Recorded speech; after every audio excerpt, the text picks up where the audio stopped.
2025 was a crazy year for gaming. While a lot of the big issues surrounding the industry still linger, I think it's safe to say that the games themselves that released in the last 12 months were nothing short of spectacular. As for me, 2025 was the biggest year in gaming in my entire life. I've cataloged every game I've beaten since 2020, and this was easily my most busy year, finishing a whopping 57 games since January. As with last year, I'll be reviewing each game chronologically and then ranking them from worst to best at the end. First of all, same with last year, a bit of ground rules need to be established to avoid confusion. The first rule is that this video will be discussing every game I've beaten in 2025 regardless of release year. So no, I did not beat 57 games from 2025 alone. This will be spanning many years from many different console generations. Second rule, I will be discussing my opinions on any expansions I played this year. And the third and most important rule is that this is my opinion. Please feel free to be passionate in the comments, but please don't be a jerk about it. We all love games, and the ways that our opinions differ is what make discussing games so much fun. Also, if you like this video and want to see more of my opinions, I'll be uploading a companion video to this doing my personal award ceremony and some other cool stuff. So please consider subscribing to see that video and others I will upload this year. This is easily the biggest video I've ever made, and I have a lot to talk about, so let's just get into it, shall we?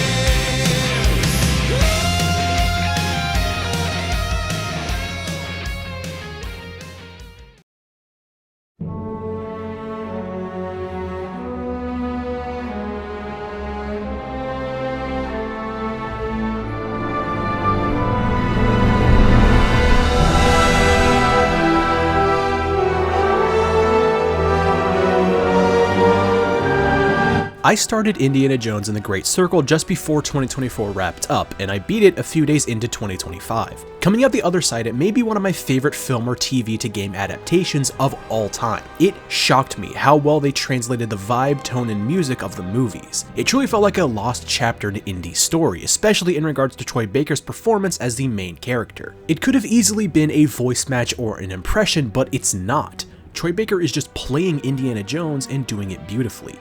He rarely misses a beat and is able to pull off these lines with as much attitude and charisma as Harrison Ford himself. Luckily, he's surrounded by a great cast of supporting characters as well. Gina is a fantastic indie leading lady, and Voss hits the perfect notes on how to make a punchable fascist even more punchable. At first, I was hesitant at how well the immersive sim gameplay would translate to this franchise, but it fits like a glove. The first-person perspective didn't fully work for me as I found the animations to be wonky and the platforming to be a bit of a chore, but none of that took away from how natural the combat was and how cool I felt sneaking around taking enemies out. The AI wasn't great either. It's inconsistent at best and downright brain dead at worst. Points for realism though, because we all know fascists are incredibly dense. On the technical side, it also needed a lot of work before launch, at least for the Xbox Series S version. A finicky autosave system caused what was, at the time, a small crash to become an hour and a half of progress lost. However, those small complaints paled in comparison to just how great the game is. I got flashbacks to Uncharted with its dramatic set pieces, witty banter, and beautiful locations, which is the highest of high compliments. Now that Nathan Drake has taken his long-earned retirement and Lara Croft is in a deep slumber waiting to strike again, I'm more than happy that Indiana Jones has returned to stake his claim as the premier treasure hunting icon.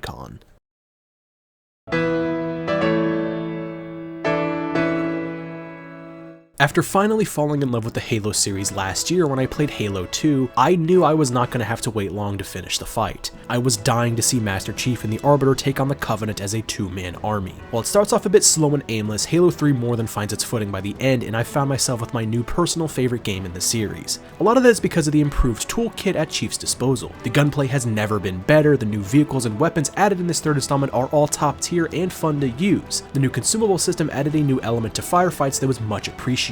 Each skirmish builds on one another, making the campaign feel like a harrowing war nearing its end.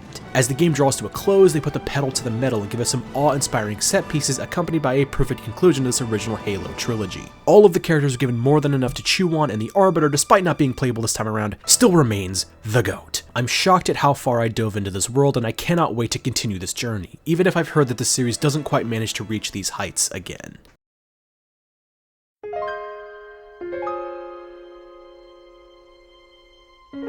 I became fully engrossed in Halo after Halo 3, and because of that, I was very hesitant to jump so fast into ODST, and after a few minutes, those hesitations were validated. From the opening cutscene, the general feel of ODST is so foreign. Big name actors like Alan Tudyk and Nathan Fillion star and give us a side of the Halo universe we rarely see, a lighthearted one. Rapid-fire jokes cover the script of ODST, with most of them feeling forced and out of place. The tonal whiplash is more extreme than any other game I've played, as I'll be walking around a desolate hellscape with the aftershocks of war surrounding me, and then 2 seconds later, Casey from Chuck is shouting about God while going balls deep into the Covenant behind the wheel of a warthog. It just doesn't fit. I wish they went more into the feeling of helplessness that this game tries to establish at certain points, as that vulnerability and desperation is translated into the gameplay, which makes for a fun and unique experience. The already incredible music is heightened even further with a lonely jazz motif that follows throughout the entire runtime. The moment-to-moment shooting carries over a lot of what made Halo 3's gameplay so good, but falters in other ways by removing key aspects like dual wielding and consumables. All of this makes it obvious that ODST was originally meant to be a DLC before expanding beyond Bungie's original vision and becoming a full release. In a bubble, it's not bad per se, but coming off a game as legendary as Halo 3, it's not hard to find all the ways that ODST falls short.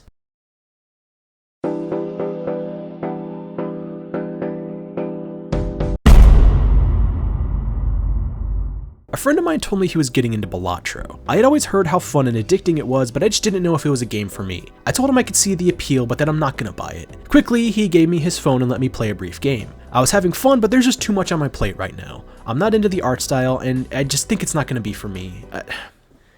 I'm making excuses. I'll buy the game tomorrow, and I'll try it out. Just bought Balatro, and I'm having a good time. I got it on my phone so that I can play quick games during my breaks at work. The depth of the jokers and all of the various other cards are a lot deeper than I expected, and it's easy to jump in and out on a whim. It's a very impressive package overall, and the passion is evident from Local Funk. I'll stop playing for now, but it's getting its hooks in me. Okay, one more game, and I'll stop playing. I've been playing Balatro for 13 hours straight. I've tried going to sleep, but all I see when I close my eyes is Jimbo the Clown calling me the Joker. The audacity of that fucker. My office chair is making grooves in the floor from how long I've sat in this one spot. Uber Eats is coming in 10 minutes and I've told him that the door is open and to leave it on my desk so I can just keep playing. There's an IV set up that's slowly giving me my water intake so I don't have to go to the fridge to get water. I've installed a catheter so that I don't have to get up to do a number 1 if a number 2 arrives soon. God help us all. But God won't be able to help me in Balatro. God can't tip the blind scales in my favor. God can't help me clear this deck. The only thing that can help me right now is the luck of the draw. I will conquer you, and I will reign supreme, if it's the last fucking thing that I do.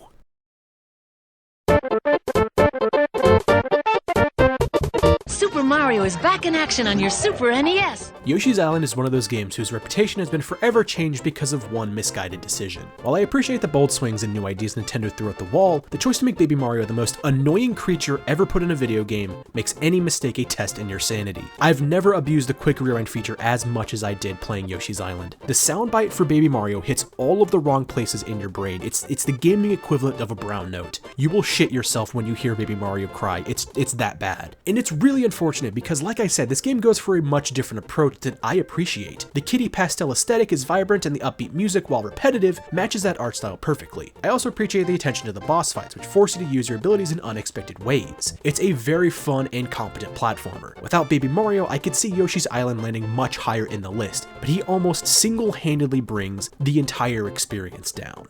And it's a shame.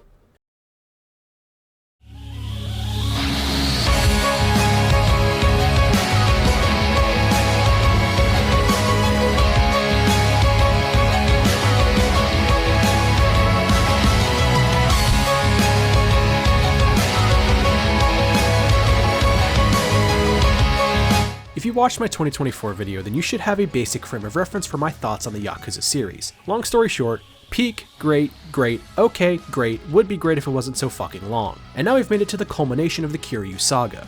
While the Song of Life falls into a lot of the same traps as the previous entries, it was an incredibly satisfying and emotional journey that nestled its way near the top of the series for me. The beating heart of this game is Kiryu and his relationship with those around him. From series staples like Date, Haruka, and Akiyama to fresh faces who stand toe-to-toe with the rest like Nagamo and Yuta, the supporting cast has never been better. Kiryu's dynamic with them is pitch perfect, though I do wish we had some more time to spend with other characters like Majima and Daigo. The smaller and more intimate scale allows the writers to tell the most gripping and personal story for Kiryu yet. Lots of moments mirror events from past games, and there's a general feeling of sentimentality and retrospection that follows throughout. By the end, tears were flowing and I was more than satisfied. Yakuza 6 is the first game in the series, by release order, to feature the Dragon engine. This gorgeous engine allows for the most beautiful shots in the series, accompanied by some jaw-dropping lighting. The new engine also opens up the combat to be a lot more visceral and intense, but also tighter and more sluggish than the others, but it's still not bad by any means. As I said before, while I adore this game, it still struggles to right some of the wrongs from its predecessors, and I think those are worth mentioning. Weak main villains, a predictable mystery, dropped plot lines, and insane narrative backtracking stops Yakuza 6 from being the best it can be. Regardless of its faults, the Song of Life still hit me where it matters the most. I laughed, I cried, I cheered, and I cried some more. All in all, this was a fantastic ending for Kiryu's story, and my only hope is that his subsequent appearances in Gaiden and Infinite Wealth don't sully what was a nearly pitch-perfect send-off.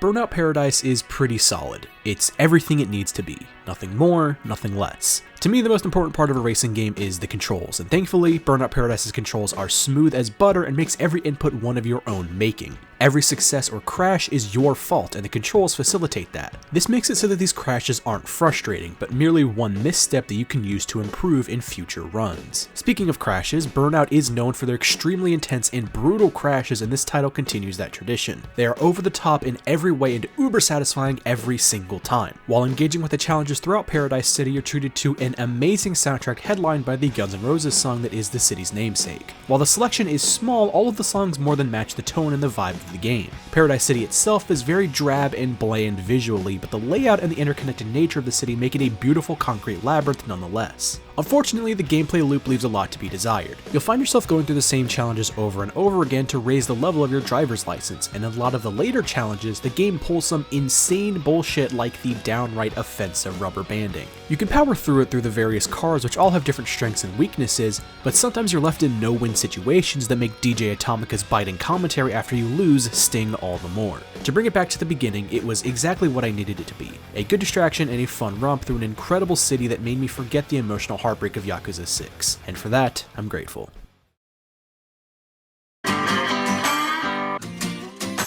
A few months ago, I made a deal with my friends who are die-hard Borderlands fans to play through all of the games with them before Borderlands 4 dropped. At the turn of the new year, we finally got to work, slowly chipping away at the series 1 to 2 times a week. In February, we managed to finish Borderlands 1, a game that I probably give way too much credit due to just how fun it was to play alongside my best friends. Known for pioneering the looter-shooter subgenre, Borderlands doesn't excel at really anything aside from that core gameplay loop. The story is non-existent, the ending is underwhelming as hell, the attempts at humor made me cringe more than laugh, and the level getting became frankly abhorrent the more that we played. Despite these obvious flaws, killing shit is just so downright fun in this game. Slowly getting stronger and stronger, trading out your guns for others with more green arrows than red arrows, and laughing at every horrendous failure made the whole experience worthwhile. I played as the Siren Lilith, and in doing so I think I tethered my playthrough to be as fun as possible. Using her blink ability on cooldown, I was able to rush past a lot of the more annoying sections or catch my breath during intense skirmishes. If I'm able to, I'll definitely be sticking with the Sirens for the rest of the series. Knowing this was only the beginning and likely the low point of the franchise, I prepared myself for what was sure to be a stellar time playing Borderlands 2.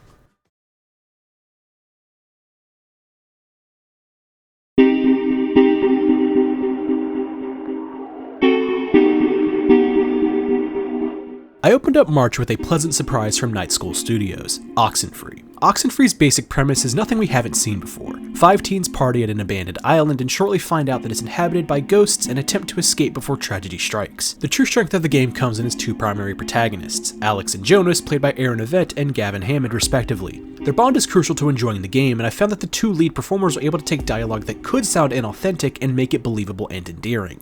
The other three teens don't get much in the way of development, but they never did anything to annoy me or get in my way aside from a brief moment halfway through the game where a conflict felt kind of forced. The overarching narrative of Oxenfree is enjoyable and sets up interesting mysteries with satisfying payoffs and lore. There are a couple of spooky moments to help elevate the story's memorability and thematic elements.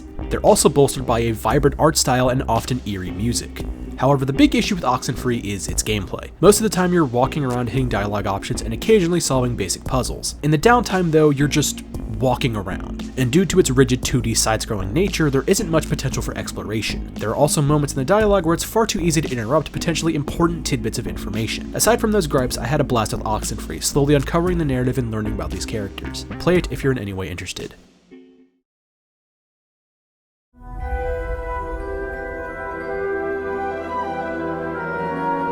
It's near impossible to engage in discussion about Hogwarts Legacy in good faith, given the incredibly controversial history of the Harry Potter creator J.K. Rowling. I will do my best to only speak upon my thoughts on the game itself and not take any outside knowledge about the project into account. That being said, fuck J.K. Rowling, trans rights are human rights, trans lives matter.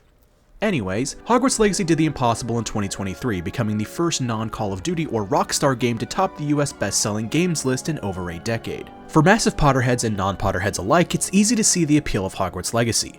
Every inch of the school is oozing passion and atmosphere. It's one of the most fully realized locations I've ever seen in a video game, with its impressive scale and verticality towering over the player and immersing them into the wizarding world. I also have to give special attention to the Room of Requirement. The most fun I had playing this game were the times where I returned to the Room of Requirement to further customize it and make it more mine. It's a delightful aspect of the game that I desperately need to see expanded upon in a sequel. Random natural occurrences help to aid the vitality of the world as a whole. Peeves showing up randomly to scare students and argumentative discussions amongst suits of armor were a joy to behold every time they happened. This feeling of immersion is felt in the music too. In a similar vein to the aforementioned Indiana Jones and the Great Circle, the compositions are able to perfectly translate the feeling of whimsy and adolescence that the legendary film scores did. Everything about Hogwarts itself and the translation of the Harry Potter source material is nearly pitch perfect, but unfortunately, that's such a small piece of the pie in the grand scheme of things. The quest design, combat, characters, progression, and especially the story are all lacking in fundamental ways that stop Hogwarts Legacy from fully living up to its potential. It often plays like a Ubisoft game in the way you're interacting with the world. There's the same 4 stealth sections, the same boring NPCs, and the same bland checklist of an open world. As someone who generally has a soft spot for Assassin's Creed,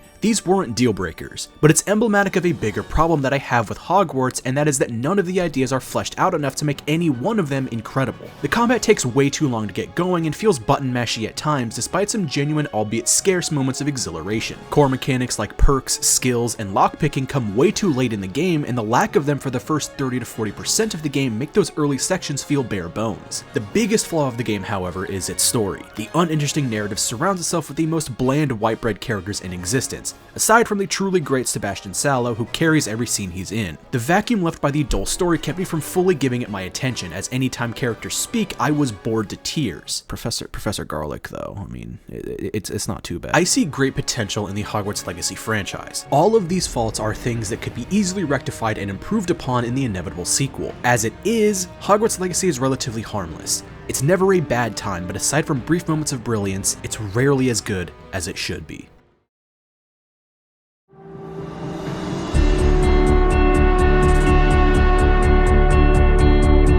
Split fiction? More like peak fiction. Kill me, kill me, kill me. Hazelight Studios is one of those teams that consistently impresses. You can observe the evolution of their talents from Brothers all the way to the 2021 critical darling It Takes Two. Split Fiction could possibly be their magnum opus, being the culmination of their co-op focused gameplay style that they've meticulously crafted for 15 years. Not only is every level dripping with passion and creativity, not only does each player get a fun new mechanic to use in tandem with the other every hour or so, not only are the environments oozing with personality and vibrance, not only are there some hilarious moments baked into the game itself, and not as a byproduct of co-op shenanigans, but the story backs it all up. The story and characters of It Takes Two stopped me from being able to completely fall in love with it, but the pathos of Mio and Zoe pulled at my heartstrings in just the right ways. While the villain is cartoonishly evil and sometimes the two protagonists can be a smidge too dumb for my liking, Split Fiction's story is one of the best that Hazelight has ever done, and a clear step up from It Takes Two. By focusing on 2 central concepts, the developers are able to squeeze every droplet of potential out of it, bringing some outrageously creative set pieces to life. Combine all of that with side stories that distill all of the joy and excellence of the base game into bite-sized chunks, and you get a clear Game of the Year contender. As if they needed any more proof, Split Fiction just solidifies Hazelight as one of the best and most consistent developers in the industry.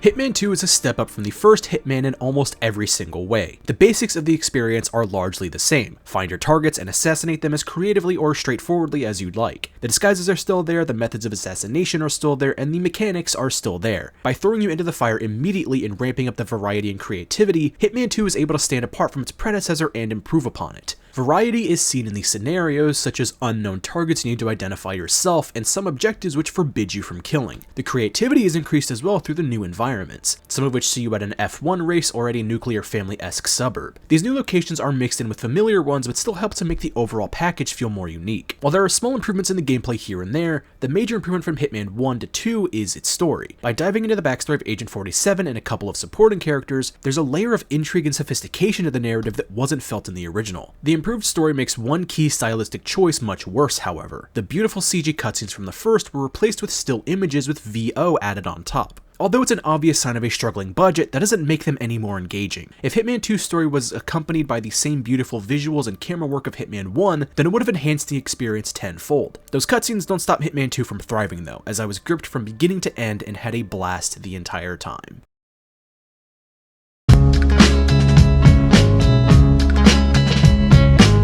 Continuing my Borderlands journey, my friends and I arrived at the fan favorite in the series and the one that put it on the map. Borderlands 2 is still pretty great to this day. Unlike Borderlands 1, where most of the fun and enjoyment came from the shared experience of playing it with friends, Borderlands 2 is just a great game at its foundation. The already good gunplay is improved with more classes and weapon variations. These improve the quality and diversity of the builds you can experiment with. As I stated previously, I stayed with the Siren this time around and found myself absolutely shredding through enemies with my elemental dot damage, which was an utter delight.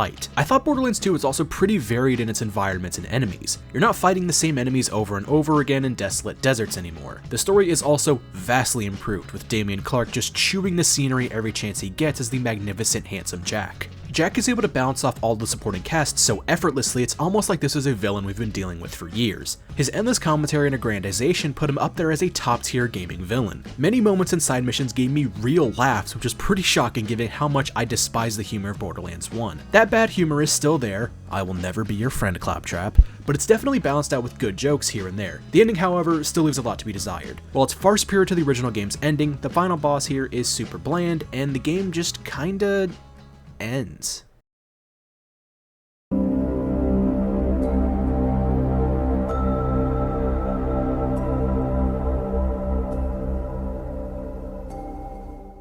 If you watched my 2024 video, you know that I was very disappointed in Life is Strange Double Exposure. As I turned the page of 2025, I looked to the original Life is Strange creators, Don't Nod, to pick up the slack. Lost Records carries some of the good, but most of the bad of the Life is Strange series. It has the solid characters, good music, and intriguing plot of its contemporaries, but also the slow pacing, cringy moments, and unfulfilled potential. But as I sit here having completed the game, I'm forced to do a bit of self-reflection. I don't know if these games are for me anymore. From the first Life is Strange till True Colors, I found myself having a great time and getting enraptured by the stories and characters even when they were at their weakest. But with the two-hit combo of Double Exposure and Lost Records, I think I may have grown past a specific style of game. All of them feel like slightly different versions of each other. Me losing interest isn't really a bad thing. I can acknowledge when things aren't for me, but I do have to be true to myself and realize that maybe I need to take a step back from Don't Nod and Deck 9 for the time being. Maybe they can reel me in with another certified banger like True Colors or the original Life is Strange, but let's focus on Lost Records in isolation. The game is split into two different parts, or tapes as they call them. Tape 1 is incredibly slow, taking a long time for anything of substance to happen plot-wise, as this first half is mostly focused on establishing the characters and their dynamics. Tape 2 promises to speed things up, and while it does, I found that they dropped the ball on a few of the plot points, leading to an ending that made me feel a bit hollow. Like I said, maybe these just aren't for me anymore. It sucks to say goodbye to something you once loved, even if you think you might return, but I can't shake the feeling that my time would have been better spent playing another game. That was disappointing to say the least, but maybe Wait, what the fuck is this?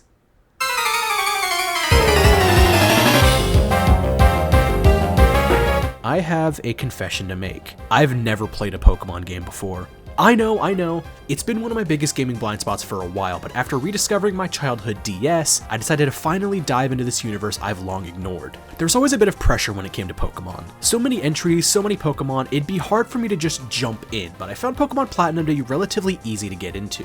Pokemon is full of charming little pleasantries that I find we all often take for granted. The music fits the vibe of the world perfectly, and it is just so damn charming. Everything from the detailed sprite work of the Pokemon to the design of the small towns to the wholesome dialogue, every element of this game contributes to a whole that is meant to fill you with whimsy and joy, and I love it. The addicting combat kept me coming back to level up my Pokemon, and that core is really what drove me throughout. That's because a lot of what's surrounding the core is unfortunately disappointing or downright bad. Small annoyances like occasionally confusing map design definitely made me roll my eyes at times, but like I said, they were small. What isn't small though is what might possibly be the most ill-advised mechanic I've ever experienced in a game. Trade evolutions. From what I can gather, trade evolutions are not popular amongst the Pokemon populace.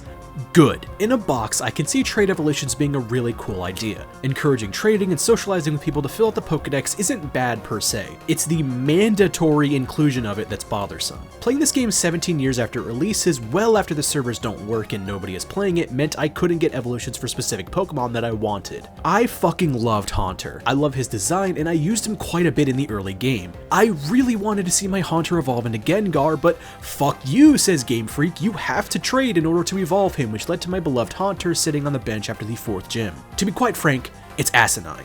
Trade evolutions immediately date the game and make catching them all nigh impossible. It's also worth mentioning that I felt like a lot of the mechanics in this game that they introduce are a little useless. Poffins? I used one in the whole game at the tutorial. Mining? It was all but pointless. Customizing your Pokemon and Pokeballs?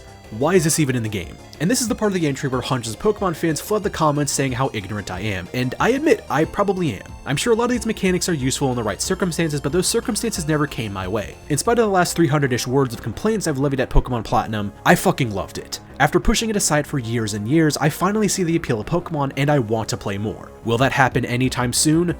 God no. There's just too much to play. But now that I've reconnected with my DS, never say never. And now, whatever this is.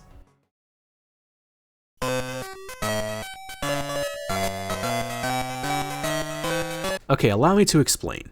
In June of last year, I signed up for the Nintendo Switch online service to play the Mario Kart 8 DLC that I talked about in last year's video. After lots of months of the service just kinda sitting on my Switch and not doing a whole lot with it, I played Yoshi's Island and wanted to play a couple more games to fully get my money's worth. I perused the various collections featured and came across Mario's Picross. It started off as a curiosity, a brief toe dip into the world of Picross just to see what it was like. So I played a couple of the puzzles, then I played some more a few hours later, and then I played some more, and then I just kept going back to it until I found myself halfway through the game and I said to myself, fuck it, I'll see this through. Mario's Picross is Picross, with occasional Mario-themed puzzles. By occasional, I really mean occasional. Most of them are normal everyday items like shoes and foods and whatnot, but then you randomly get stuff like a bullet bill or a mushroom or something like that. The puzzles themselves get the brain moving and the music that accompanies it is pleasant, and you can choose between 4 tracks to listen to while playing.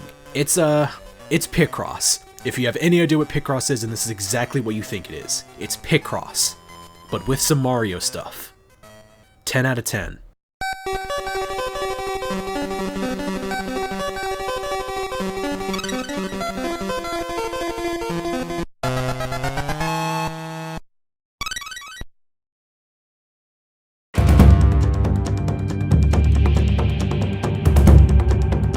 I already talked about Shadows in my Assassin's Creed Ranked video, and so I'll keep my thoughts here brief. While it's far from the train wreck the franchise's biggest critics would have you believe, it's far from the radical return to excellence it needed to be. Shadows does so many things right, but so many things wrong. Naoe and Yasuke are some of the best protagonists in the series. As double protagonists, they're done much better here than in other AC games like Syndicate and Origins. Yasuke's combat, while not for me, is brutal and crunchy, which contrasts Naoe's focus on stealth. Yasuke's story was incredible throughout, and although Naoe's story didn't fully end, I am intrigued to see where it goes. Shadows continues with the RPG style of recent games, giving you dialogue choices at certain places, but never do they actually change the story in any way, which is a huge bummer. The supporting characters are more missed than hit. Junjiro, Oichi, and Nene are the only ones I actually even remember. Japan is gorgeous, but the terrain is a pain to travel a lot of the time. New additions like the hideout and seasonal changes were welcome, but neither of them went as far as I felt like they should have. This is good, but is the running theme as I parse through my thoughts. As it stands, it sits squarely in the middle of the franchise for me. Not good, but not bad.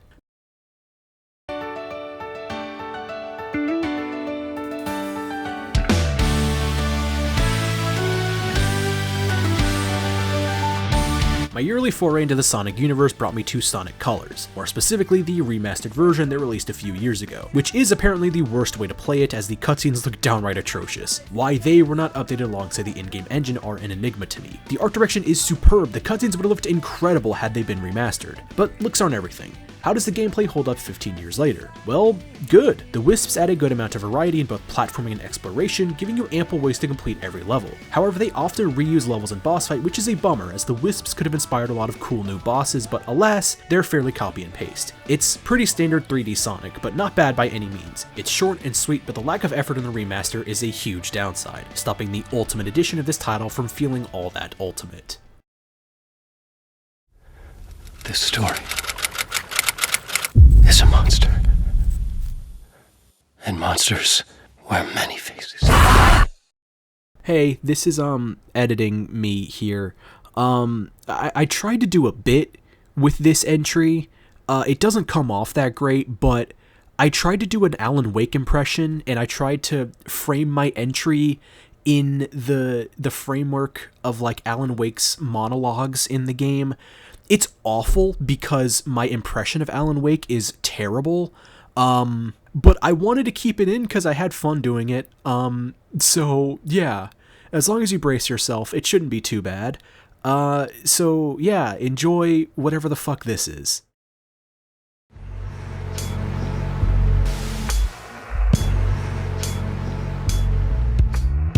And some say that it moves forever, this road that I lose you on every time. It had been nearly a year since the player had been to Bright Falls, left with a cliffhanger that everyone else was salivating to see continued for 13 years. The player was transfixed with the predecessor. The story of the writer Alan Wake was one of intrigue, mystery, and spectacle that took over the player's life upon completion. When would I see the next chapter, the player wondered, waiting for the right time and place for him to pounce. That time was now. From its opening minutes, the player was gripped. The setup was accompanied by production value that was almost unmatched, the game looking no different from reality. The creators of the sequel said it would be a horror game, and they meant it. Darkness seeped from every corner of the screen, diving into the player's brainstem and rarely letting go for the 24 hours he helplessly fought through the streets of Bright Falls in the dark place. The continuation was bigger and better than the predecessor in every way. The player appreciated the changes to the combat, making it more intimate and strategic, while keeping hold of the grandiose moments of pure rock and roll bliss the game studio was known for. The return to Bright Falls was so consistently incredible that the times where it didn't live up to that quality faltered even more. The player found that the resources they provided him were too bountiful, making even the toughest adversaries a relative walk in the park. Its closing hours featured an ending that was emotionally and narratively satisfying, but one that didn't provide the full catharsis that the player wanted from its gameplay. As he looked back at the journey as a whole, he couldn't deny the sheer quality and unforgettable moments of Alan Wake 2, and rose to the top of his rankings for the year. The studio behind it, Remedy, had truly proven themselves to be some of the best of their craft, and the player would stand by them and be ready for whatever came next.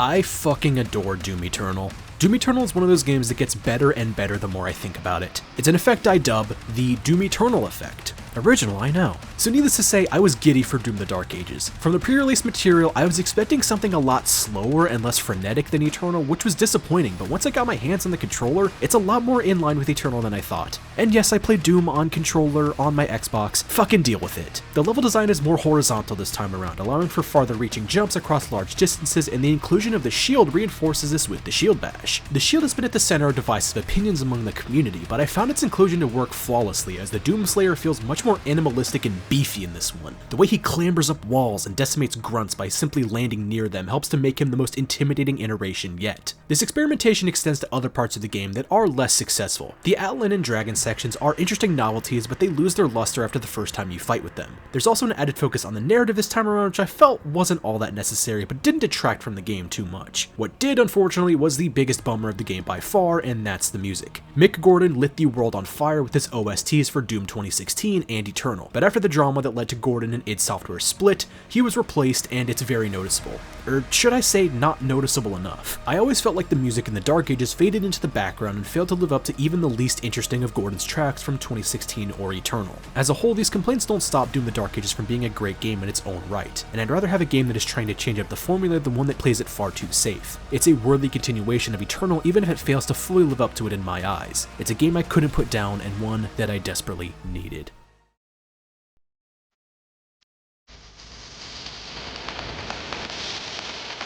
My third stop on the Borderlands train went to Borderlands the pre-sequel. While I've enjoyed my time looting and shooting thus far, the pre-sequel was quite an obvious step down from Borderlands 1 and especially Borderlands 2. This game exists in that same area that many prequels do. Prequels like Batman Arkham Origins and God of War Ascension take the basic framework of the previous games and try as little as possible to innovate, hoping to cash in on the franchise for a quick buck. Not to say those games are bad per se, but there's a reason they all sit near the bottom of the totem pole of quality in fans' eyes. Borderlands the pre-sequel might be the most egregious example of this. Barely concerned with telling a story with any substance, it relies on member berries and Wojak pointing memes to elicit any bit of emotional response from the player. It's downright forced and quite boring, as every single mission you'll be sitting in a room waiting for the dialogue to end just so you can get to the actually fun part, the gameplay. While it doesn't reinvent the wheel in any way, taking the foundation of Borderlands 2's combat was always going to result in an experience that was at the very least enjoyable. Add in new gravity mechanics and it begins to click in a way I wasn't expecting, even if my beloved Siren is nowhere to be seen in this entry. I decided to go with Athena in the pre-sequel due to my knowledge of her character and tales from the Borderlands. And I don't know if I just chose a weak character, but it felt like the skill trees and abilities aren't nearly as fleshed out as they were in the previous games. Every upgrade felt negligible, and mix that in with some truly dogshit drop rates, and I found the time to kill to be downright atrocious. From the get-go, you could tell that this one was made by the B team. I don't doubt that this game has its fans, but it's safe to say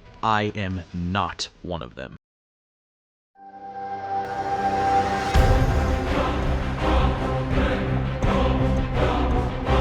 Speaking of things I'm not a fan of, hear me out. In my 2024 video, I talked a bit about Gears of War 2 and how I wasn't a huge fan of it. I didn't dislike it, but I didn't think that it or the franchise as a whole was for me. Nevertheless, I plan to continue playing them as Gears of War 3 was allegedly the best one, and that turned out to be the right call. Gears of War 3 is finally the game that made me care about these characters beyond only Dom. The decision to split these characters up and give them more fleshed out backstories was a really smart one. The writing is sharper here, it's funnier than the rest, and also gives us some emotionally impactful scenes like, of course, Dom's death. Although it's incredibly telegraphed, I mean, come on, the mission is called Brothers to the End, I wonder what could possibly happen, it's still well done, and the melancholy walkthrough massacred battlefield afterwards hit all the right notes. Until out of nowhere, we get a cameo from Ice-T that completely kills the last 20 minutes of emotional resonance, but I digress. The story sets up some interesting questions surrounding the Locust and Marcus's father, questions that hooked me through to the end. I also felt like they listened to my exact feedback from Gears of War 2, even though they obviously didn't. The level design is much better and varied here as opposed to the litany of caves and catacombs that were way too abundant in that one. They also play into the joke of Ben Carmine a bit by revealing that he had an identical brother who joins the squad in this one, and that feels very tongue-in-cheek. To cap it all off, the gunplay is the best it's been so far. I'm happy I stuck with it and definitely plan to play through the rest, but given the reputation of the future entries, I'm sure that's easier said than done.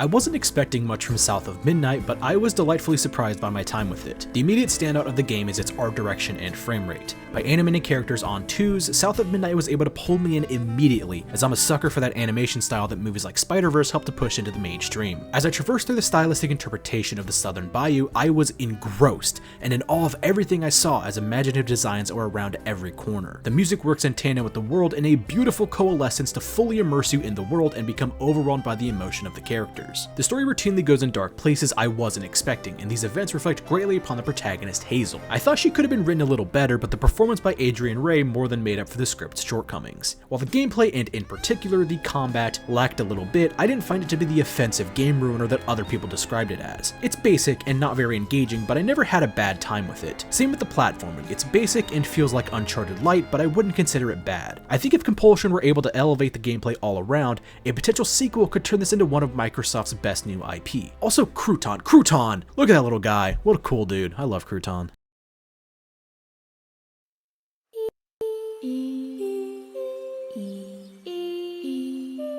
I knew nothing about Dordogne. Is that how you pronounce it? I knew nothing about Dordogne. and that was the exact reason why I played it. I play a lot of video games, as I'm sure you know by now, but each and every single one I'm at the very least a little aware of. That wasn't the case with Dordogne. I wanted to be swept up by a game and taken on a journey. I wanted to be the blank canvas that these devs would paint their picture on. While it probably wouldn't win any awards, I found Dordogne to be a very charming and cozy game about family and friendship.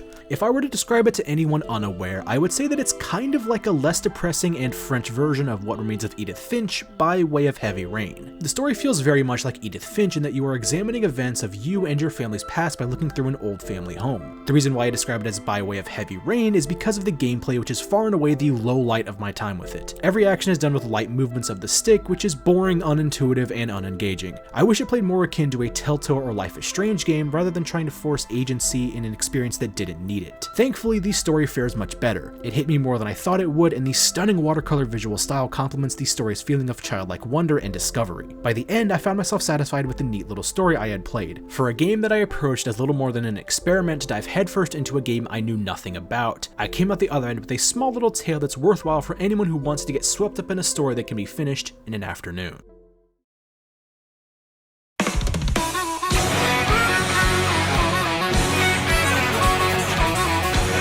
Eight years. The Switch had been alive for 8 years, and longtime fans of Mario Kart had been salivating for a new one. They were more than ready, and they made their lack of patience known. So when Mario Kart World was announced, I rejoiced. It was different, but it might be the exact thing the series needs. So June 5th rolls around, and my long-awaited Switch 2 shows up right on my doorstep.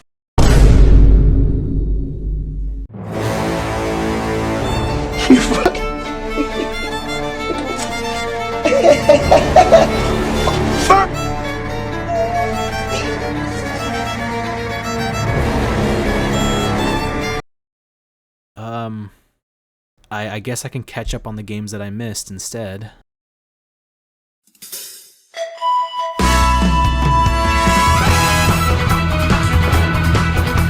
Unlike a lot of the legendary games of its era, I can't help but feel like a lot of the adoration for Mario Kart 64 is based in nostalgia, which, to be clear, is fine, but as someone who doesn't have that nostalgic connection, I have to be brutally honest and express why I found myself disappointed in it. Mario Kart 64 took the franchise into the third dimension, and for that, its impact cannot be understated. Additions such as the 4-player multiplayer helped to further carve out the series' identity, but playing into 2025, fuck, it hasn't aged well. The tracks feel like they have Vaseline on it with how much you slide around while driving. It makes every race too frenetic to be able to get your bearings, and by the time you actually do, it's over. The tracks themselves are obviously iconic, with some of the best in the whole series like Yoshi Valley, Toad's Turnpike, DK Jungle Parkway, and of course, the N64 Rainbow Road. But these are all tracks that feel better to play and are improved all around in other games. So while I acknowledge what Mario Kart 64 did for the series as a whole, I struggle to find any reason why I would play this one in particular over pretty much any of the other 3D games.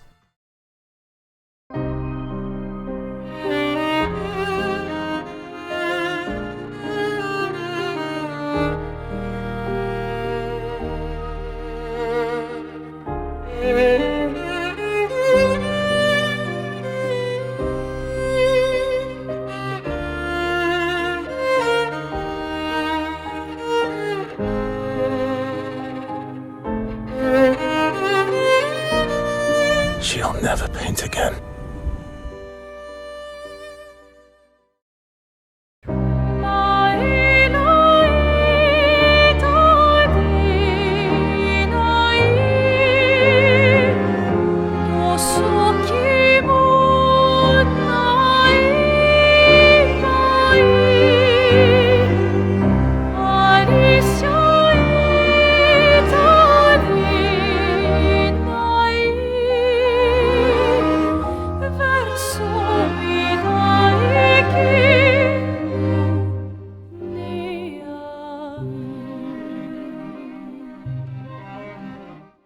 I'm not sure what I could say about this game that hasn't been said already, so I'll just start from the heart.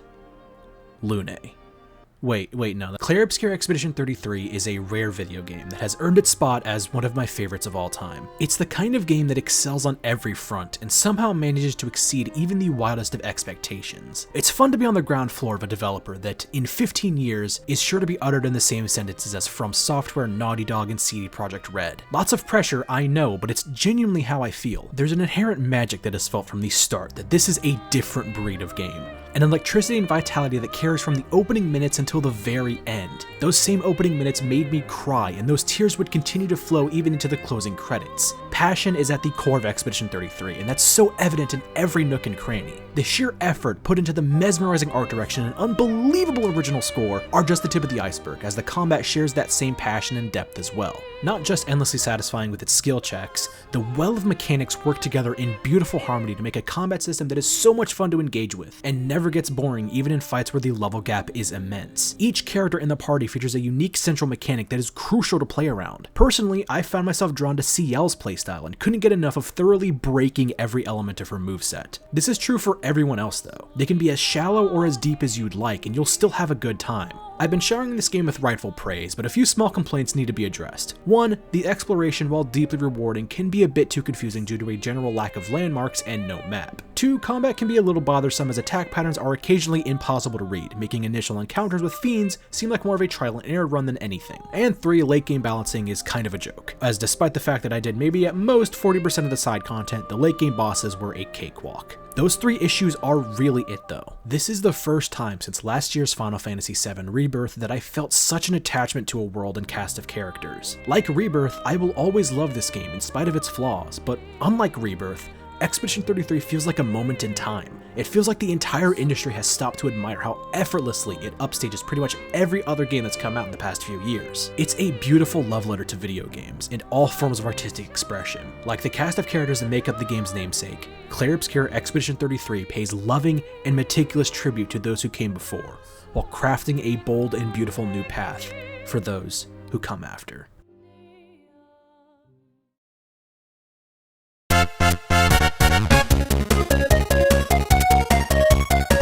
I have frighteningly little to say about Mario Kart Super Circuit, maybe the least amount I've had to say about a single game in the entirety of my channel, mostly because it went in one ear and out the other. It doesn't have the impact that Mario Kart 64 had, though it is notable for being the first game to feature retro tracks, argue with a wall. I could claim that it's better to play than Mario Kart 64 because it isn't so damn slippery on the track, but again, I have to ask myself, why would I ever play this one again or recommend it as a must play to anyone else? To put it simply, I can't. As I keep writing, I find it harder and harder to find new things to talk about, so I'll just end it with this. It's about as standard of a Mario Kart experience as you can get, and so exists in a paradoxical limbo where it's good enough for me to say I had a good time, but not good enough to where I would say I'd ever play it again or recommend it to any non-diehard Mario Kart fans.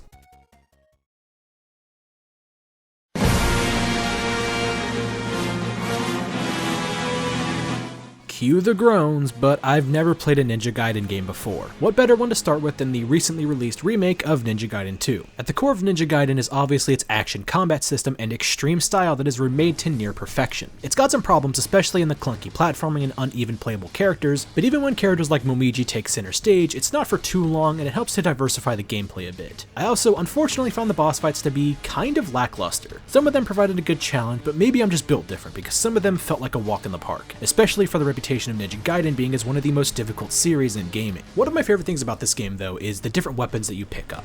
All of them fit really well and assist in a specific need of the player, like Emma's blade, which fits the broadsword archetype of wide and powerful swings that have long windups, or the staff that you get early on that's good for fast crowd control. Once I got to experimenting and found a use case for each of them, I loved switching weapons fairly frequently to match the situation I was in. Overall, I think if you're looking to enter the Ninja Gaiden waters with both feet, this is a good starting point, as I'm very interested in Ninja Gaiden 4 whenever I can get around to it. It's gorgeous, plays like a dream, and is over the top in all of the best possible ways.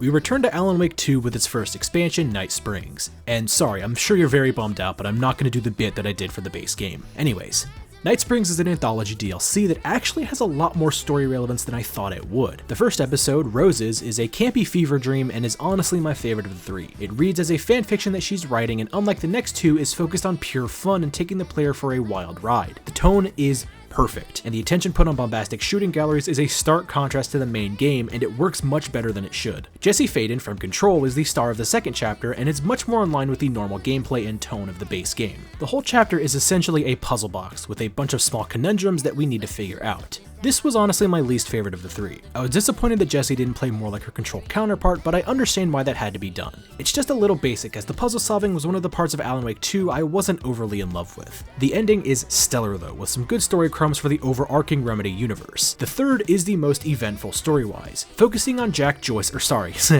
Tim Breaker, as he gets thrust into the world of the multiverse. It's consistently gripping in all of the experimental things they try out, including a comic book-esque cutscene and an ending that evolves into a choose-your-own-adventure game that I wasn't expecting to be as emotionally resonant as it was. While probably not an essential piece to the Remedy universe puzzle, it's a damn good time that should be played by anyone left with an Alan Wake-sized hole in their heart after finishing the main game.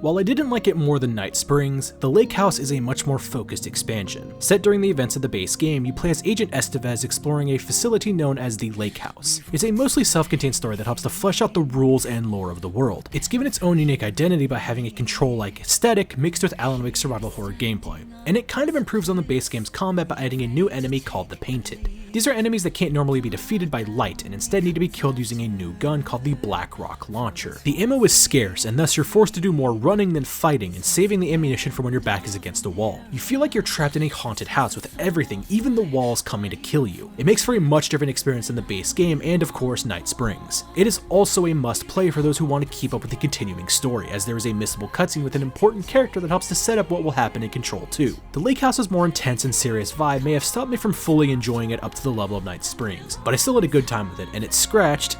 Get it, scratched, like Mr. Scratch. It's a very funny joke. Oh brother, this guy stinks! And it's scratched that Alan Wake itch that had been lingering since I finished it back in early May.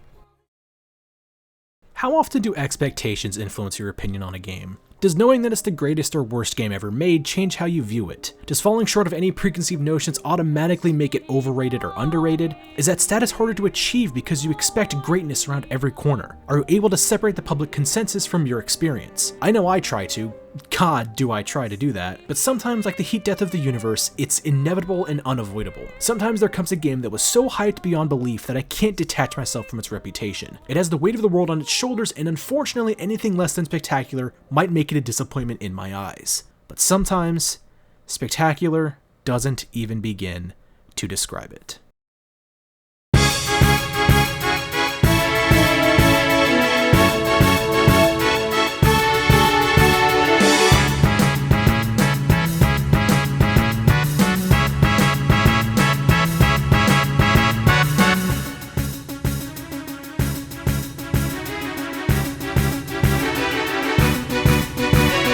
It's kind of hard to put into words just how special a game like Final Fantasy X is. Final Fantasy X might be, even more than 6, 7, and 9, the most beloved entry in the long-beloved series. It molded the childhood of countless people. It's the game that showed just how high the PS2 could take these legendary franchises. It further proved that gaming is a medium for which creators can tell stories that pack more weight than the longest-running drama series. It proved that the most extreme of emotions could come from a simple 7-note melody. With Final Fantasy X topping lists of best games on the PS2, best Final Fantasy games, and best RPGs of all time, how could my experience ever live up to all of this? With a cast of immediately endearing characters, a timeless combat system, an emotional rollercoaster of a story, and unforgettable music, Final Fantasy X shines as one of the best games I've ever played. From these somber opening moments to the bittersweet end, it's hard to find a game that takes you on a journey like this. Accompanied all the way by the legendary Nobuo Uematsu, the story has one goal and one goal only: to utterly and completely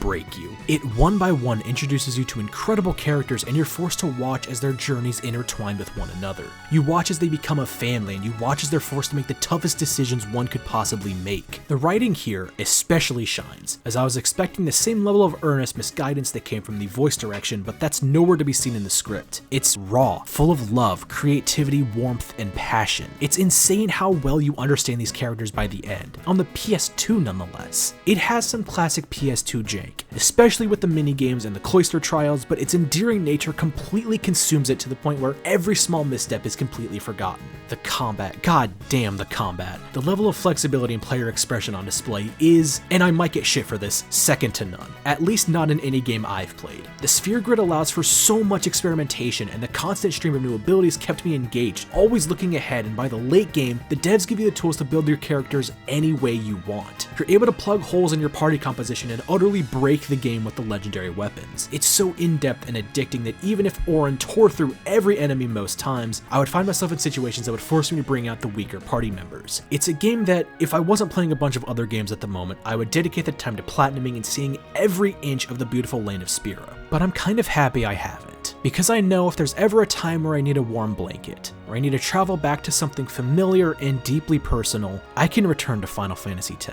where I have Titus, Yuna, Wakka, Riku, Kamari, Lulu, and Auron waiting for me.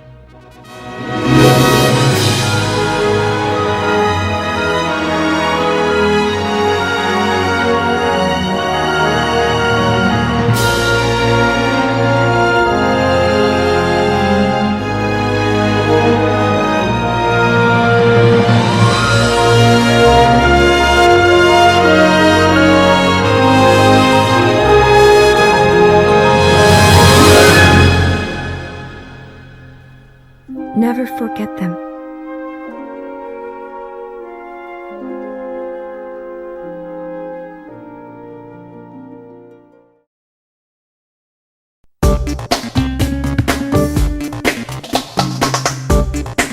Of the 3 Spyros I've played, Spyro 3 is probably my favorite. Each new entry iterates on the previous one to great results, as Spyro 3's level design and mechanics sing the loudest of all 3 in the original trilogy. The challenges in particular are a lot less annoying, with a few exceptions. Fuck the spooky swamp, for real. Combine that with new playable characters that are admittedly a little uneven, and you get a much more varied experience. Other cool additions are here, like a skateboarding minigame reminiscent of Tony Hawk's Pro Skater, and some cool new locations are added, like a western town facsimile complete with an on-rails shooter section. These inclusions show that Insomniac only grew more and more confident in their gameplay and vision for what Spyro would be. These new types of levels and locations mixed with the old to make what really felt like the culmination of the Spyro series thus far from a gameplay perspective. Now that I've finished the Reignited trilogy, I'm sad that my boy is forever trapped in IP hell. I hope that one day I'll see Spyro the Dragon return in grand fashion. Whatever form that takes, I'll be there day one.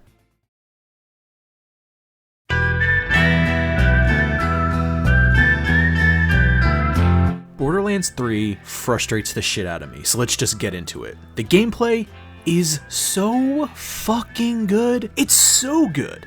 It's fast, it's fluid, the guns and abilities are more dynamic than ever, the time to kill is tuned to perfection, and even if there is an overabundance of legendaries, I never felt like I was too overpowered. Each character can now change the properties of their class ability, and that adds for a lot more player expression and experimentation. In a vacuum, Borderlands 3 should be the best game, because it plays the best, bar none. However, the big issue with this game is its story. Oh boy, the story. Borderlands has never been on the ground floor of innovation when it's come to story or characters. I'd hesitate to say the previous games have had bad stories, but they are far from remarkable due to a lack of solid characterization and dialogue that is personally quite grating after a while. But Borderlands 3 has one of the most frustrating and annoying stories I've ever played in a game because of one big thing that it attempts but wholly fails at. That is that they desperately try to follow up Borderlands 2 by making the villains the star of the show. The Calypso twins are easy to hate, and their social media influencer angle amplifies that 10 times. They are just so annoying. Handsome Jack was annoying, but he was still an entertaining villain, one with a small bit of pathos that is bolstered by an incredible performance. Not only do Troy and Eileen not have much pathos, and the performances are nothing too special, but they are written to be as grating as possible through their incessant rambling and unearned killing of fan favorite characters. Living in Borderlands 2's shadow was the pre-sequel's biggest problem as well, but I'd honestly have an unmemorable Memberberry festival than a wide swing that not only doesn't work, but actively brings the experience down a tremendous amount. As the adventure continued, my love for the gameplay only grew, but my disdain for the story grew alongside it. Then, a game-breaking bug hard-locked my whole save file just before the final boss. It took immense troubleshooting for me to get past this, only for another softlock to hold me back another 20 minutes or so. It's such a shame, because had these annoyances not built up, Borderlands 3 should have sat at the top of the Borderlands mountaintop, but I can't allow it to coast on just its gameplay alone. The whole picture needs to be taken into account, and given everything, I think a 7 out of 10 is a more than fair assessment of all of the game's strengths and weaknesses. Here's hoping they learn from all of the mistakes of Borderlands 3 to create a Borderlands 4 that takes all of the elements and is able to balance them out perfectly.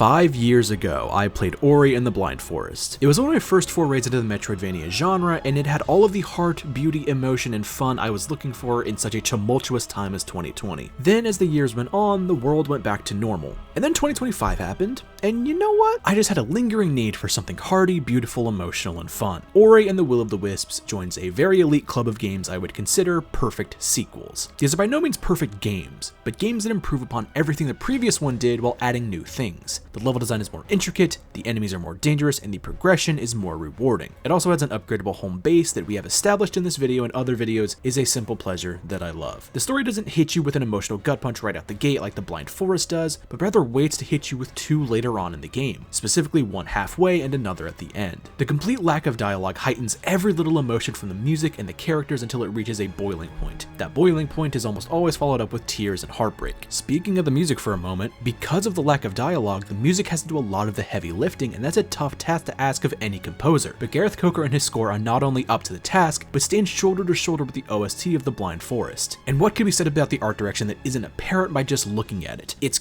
gorgeous, brimming with life and color in every frame, which honestly makes the obligatory run around in the dark section of the game sting, because you're not looking at the incredible art. Suffice it to say, this is exactly the game I needed in 2025. It's a warm blanket that's cozy as hell, but will also tear your heart in two. If this is where the Ori franchise ends, I'll be sad, but I'll still hold them both in such high regard for being two utter masterpieces of the Metroidvania genre.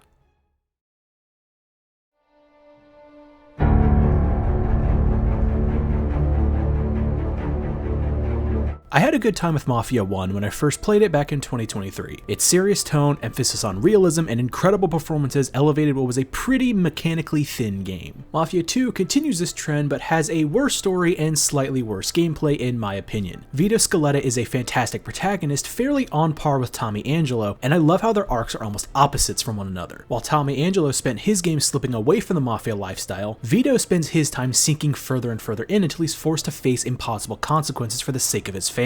Vito's friendship with Joe is the core of the narrative, and I was honestly shocked at how much I liked Joe by the end, considering his first impressions aren't exactly endearing. It still falls short of the first one's story, but it definitely picks up some steam as it goes. The third act twist of losing everything you spent the whole game, like your cars, cash, and apartment, was disappointing, however. How fun is it to accrue loads of money over the course of 8 hours only to lose it all and finish the game in a dingy apartment with shitty cars and clothing? I understand its role in the story, but Mafia is a franchise I've found sacrifices its gameplay to bolster its narrative. It's a fine way to make a game, but it's not just what I would personally be drawn to over something more gameplay oriented like a Grand Theft Auto. Even if I've heard mixed things about Mafia 3 and the Old Country, I'd still like to continue the franchise because I know that even if the gameplay isn't exactly for me, I know I'll get a story that's worthwhile.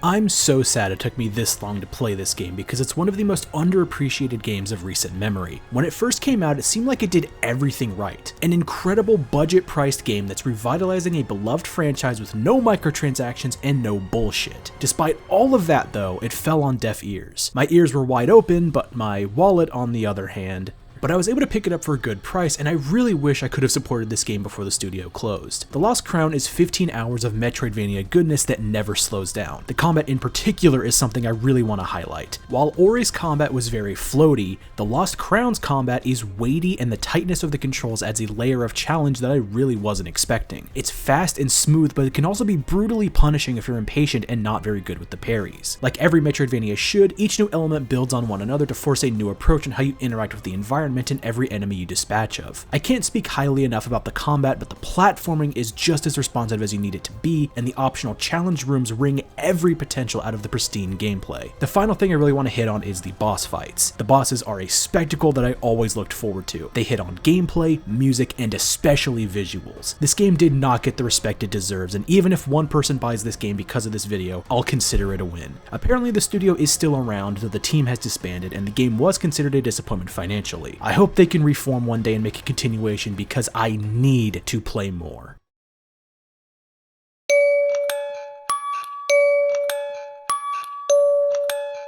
After months of my friends begging, I finally jumped into Phasmophobia. This game took over the world for a couple of months back in 2020 and has continued to stay somewhat relevant in the public consciousness. As paranormal investigators, you have to discern which anomaly is haunting you in the map you choose. The initial onboarding is honestly very bad, as even if you're playing with very experienced hunters, you're bound to be killed in the early haunts. Those first couple of games almost made me quit the game cold turkey because I was just not having a good time. But as you get better and your knowledge grows, it becomes a lot more fun. I didn't spend a whole lot of time in it regardless, but I felt like my experience was enough for it to land on this list. Pretty much every game is better with your friends, but Phasmophobia really does sing in those moments of collaboration and panic. There are moments where you choose a mission and you're in and out really fast, but there are also those times where the stress levels are high and you need to cut your losses. Those moments of adrenaline pumping fear are the moments I'll remember the most vividly. Surely someday we'll get the itch to jump in again, but after being hesitant for so long, Phasmophobia ended up being a pretty damn good time.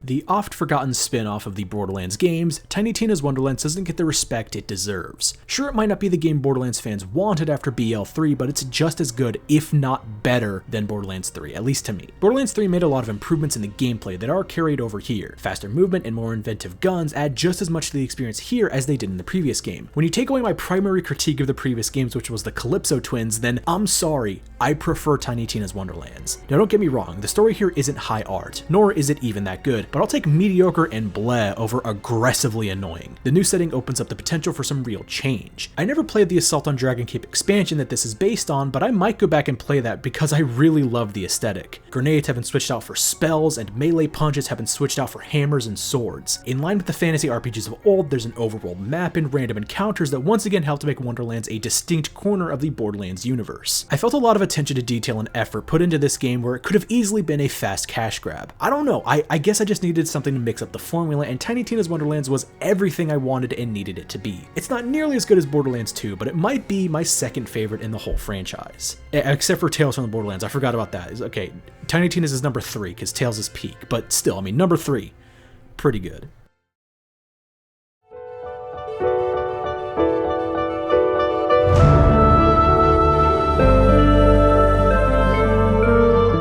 Journey is one of my favorite indie games of all time. Hell, one of my favorite games of all time. The tranquil beauty of the world and music opened my eyes to just how much a game can do with so little. When I saw Sword of the Sea get revealed, I got immediate flashbacks to my first and only time playing Journey all the way back in 2017. The breathtaking vistas, fluid movement, and moving score by Austin Wintory, all of it took me back to a simpler time. Those things propelled Sword of the Sea to become my most anticipated game of the rest of the year. And when it finally released, man.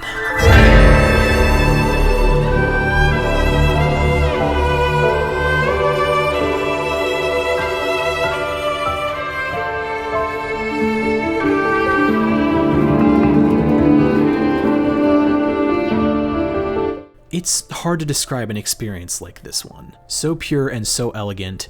Sword of the Sea is filled with many of the simple pleasures that make gaming stand apart as a form of artistic expression. Standing in a sea of sand as the music takes you on an emotional journey, diving down with the board and launching off the ground like a shooting star, feeling the wind in your hair and the immersion of the world. I find we too often take these simple pleasures for granted. After all, no other medium can allow us to fully embody the experience quite like gaming can, and to be honest, that's why I love it so much. Sword of the Sea is the true successor to Journey I've been wanting for so long. It's an absolute rush and a showpiece for the DualSense in a way few games can match up to. It's a little uneven and it didn't quite have the impact on me that Journey did, but Journey is a once-in-a-lifetime kind of game. I don't think I can ever replay Journey because the memory I have of it, the people I shared it with, and the voyage or journey we went on was unforgettable. They say lightning never strikes twice, but it can get pretty damn close. It might not strike the exact place again, but the fact it got so close is something we should marvel at. If you've become disillusioned with gaming, like I know so many have, I think a game like Sword of the Sea is what you need to remind you of why we were so passionate about gaming in the first place. We all care so much about games, and that's why we get so heated in discussions surrounding them, but we often lose sight of the end goal, which is to sink our teeth into a majestic world of wonder and joy. The end goal is to become enraptured in a world outside our own, and just enjoy the simple pleasures. Sword of the Sea is the promise of gaming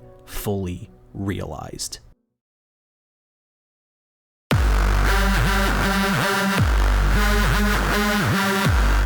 Judgment continues my journey through the Yakuza, or in this case, Yakuza adjacent games, and I was honestly hesitant to get into this one because I was afraid it wouldn't work as well as traditional Yakuza. Kiryu was able to carry even the weakest of the original games, and throwing all of that out for a new protagonist, a new cast of side characters, and a more serious grounded tone even in the side stories was a change I had to take some time to get used to. But I'm glad to say Judgment is Yakuza in all of the ways that count. First being the main story. Yagami stands just as tall as Kiryu, with a central conflict and backstory that's easy to get invested in and a cast of supporting characters that are immediately lovable, especially Kaito. The mystery is wide-spanning, and the writers do a great job of drip-feeding you information to grow the web of questions, while also giving you ammunition to come to your own conclusions about who the main suspect might be. After the main suspect is revealed, the game's narrative falls off a bit with an over-the-top ending that didn't feel true to what Judgment was. I expected the game to end in a courtroom instead of a big fighting arena, but I guess old habits die hard. At the very least, combat is always enjoyable, even when it's out of place. Unlike Kiryu and Majima's styles, which were much more tied to preference than circumstance, Yagami's styles are tailor-made for different situations, forcing you to master both. The styles mixed with the new combat mechanics like wall jumping might very well make Judgment the best combat RGG's done yet. And of course, the sub-stories return, but they're a lot more character-focused this time around with the new friend missions. These are a neat addition and make Kamurocho feel more alive than ever, but if you want more traditional sub-stories, those still exist in the side cases, which brings you all of the bonkers Yakuza lunacy you're accustomed to. It's Yakuza in all the best ways, but there's a couple of new flavors they add to the Yakuza pie that don't quite mix well. The tailing missions are good for breaking up the pace, but they appear far too frequently and take far too long, though I've heard that is something that Lost Judgment fine-tunes a little bit. There's also an enemy faction called the Keihin Gang, who are just a group of mini-bosses who show up on the map and wreak havoc. While you're not forced to engage with them, they're far too prominent, showing up what felt like every 20 to 30 minutes, and if you choose not to fight them, the game guilt trips you for not defeating them. Both the Tailing and Keihin Gang could be an interesting flavor if done in moderation, but they went a little overboard, leaving them both feeling oversaturated. But I think these decisions were made to make Judgment feel like it's not a shameless Yakuza cash grab, and so in that way, I appreciate their inclusion. RGG could have easily made Judgment just Yakuza 6 with a new coat of paint, and the fact that they didn't shows just how much they respect their audience and want what's best for this franchise. As we stand right now, 8 games in the franchise have been played and only 6 are left, not including the original PS2 games and the unavailable games like Dead Souls. I love these games so much, and I'd love to do a ranking on all of them when I eventually catch up. So look forward to that video in 2038, because that's probably how long it's going to take for me to catch up.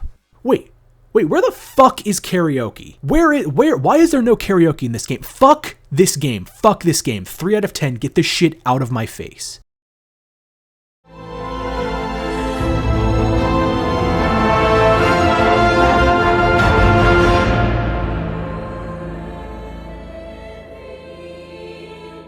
We've reached the end of the new era of Hitman games, and I'm happy to say IO Interactive pulled out all of the stops for this one. From assassinating targets in the highest building in the world, to solving a Knives Out-esque whodunit, to a mission where you're stripped bare and need to take out multiple unidentified targets, Hitman 3 has the most varied and intriguing stages out of the trilogy. My approach changed every mission, and I really like how some of the levels allow your allies like Lucas Gray or Diana to assist you. Sometimes though, the added emphasis on narrative inside the missions can make the level design feel linear and suffocating, especially in the infamous final level, Untouchable. Untouchable not only takes place entirely on a train, but before it even starts, you have to go through the obligatory slow walk through a black void to recount your past while voices tell you about the arc you've been on section. Hitman 3's story is probably the best of the trilogy, but IO Interactive still failed to fully nail it like I know they could have. But thankfully, this trilogy capper still brings a lot to the table, like the new Freelancer mode, a roguelike mode that was added completely free and reinvents the way you play the game. I got hooked on Freelancer, and it might just be my favorite way to play Hitman from now on. Also, the decision to make Hitman 1 and 2 absolutely free in every copy of Hitman 3 is such a move of good faith by the developers. There's no reason they should have done that, but like I said with Judgment and RGG Studio, it shows just how much they care, and stuff like that always gives me the warm fuzzies. Next year, IO Interactive is set to make their first foray into a non-Hitman game since 2010 with 007 First Light. The footage that's come out of it so far looks like Hitman meets Uncharted, and that's a crossover I am so down for. This trilogy has made me a forever fan of IO Interactive, and I hope to one day go back and play the original 4 games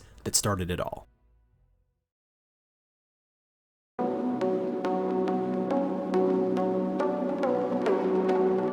I'm not a puzzle game guy. I'm quite frankly just too dumb for them. But when a concept comes around that's as intriguing as Viewfinders, I push past my utter lack of brain cells to see what it's all about. To this game's credit, I actually found it to be not too abstract in its solutions. Or maybe I just found clever workarounds to them, I don't know. The developers were able to wring every bit of potential out of a concept as cool as bringing 2D pictures to life in a 3D space. The inventive level design is awe-inspiring, and the way it all works in the game engine never ceases to amaze me. The sheer work that had to be put into making something like this run cannot be overstated. It's a great indie puzzle game with a great hook and great mechanics. But here's where my hot take comes in. Allow me to get on my soapbox for a second here. I really wish every puzzle game would stop trying to be Portal. Not every puzzle game needs to be Portal. Not every puzzle game needs a story with a ton of lore to find. Sometimes a concept can just be good enough to carry throughout, and we don't need consistent dialogue or a mystery to unfold. And I think Viewfinder is a great example of this. While you're rarely taken out of the fun, and I actually think the ending is pretty wholesome, I think what else is there is rather trite and uninteresting. I'm aware this is not how game development works, but if I could sacrifice the story for even 2 additional levels, I would say sayonara in a heartbeat. But to be quite honest, for as long as I harped on it, the story is only a small detractor from what was a great game, filled to the brim with creativity and satisfying puzzle solving. If you're like me and you're a little apprehensive when it comes to puzzle games, Viewfinder is one that I think won't give you as much trouble as you might suspect, and is well worth your time.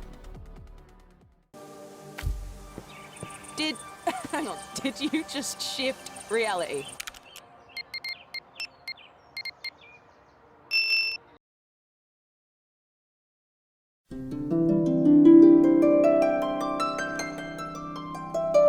Music is one of my favorite things in all of gaming. Now, Final Fantasy music, that's on a level completely of its own. Nobuo Uematsu and the countless other talented individuals who lent their voices to this franchise created some of the most iconic and beloved music in all of the medium. So it's only natural that a Final Fantasy rhythm game would be created. The first Theatrhythm released on 3DS is very much a proof of concept. It's a mission statement to make a rhythm game that still maintains the essence of the Final Fantasy franchise. It accomplishes what it sets out to do and is content with that. It's got all of the hallmarks you want from a game like this: a medley mode, a challenge mode, an ultra challenge mode, a gallery, and some damn good music. That's all it needed to be, and that's all it is. The mechanics are very simple. Just tap, swipe, or hold depending on the note. As with most rhythm games, it's easy to learn but hard to master through 3 difficulty levels. Each of the 3 kinds of stages, battle, field, and event, brings something new to the table. Battle stages are your high energy battle themes, field stages are your low energy, whimsical overworld or character themes, and event stages are the emotional themes that are accompanied by a video. And just between you and me, if you happen to emulate this game, not saying I did or you should, but if you happen to emulate this game, then I get a feeling these videos won't run that well at all and might just take the entire experience down. It's just a gut feeling though. There's also bonus stages that add so little to the overall experience that they literally have a skip button built in so you can skip it. Also present are RPG elements that certainly exist. By equipping items and abilities as well as leveling up your stats, you're able to defeat enemies quicker and get higher scores. This is mostly only relevant for the Chaos Shrines, which so you fight bosses and each boss can give you specific collectibles and stuff like that. They don't really change the way you ever play, and I rarely found myself messing with builds or really even swapping out my party. The core fundamentals, that being the rhythm mechanics, are solid enough to make this one a fun time, but as I said, it's a proof of concept. One that I could easily see a sequel really fleshing out better by adding more tracks, characters, and features, but we'll get there when we get there.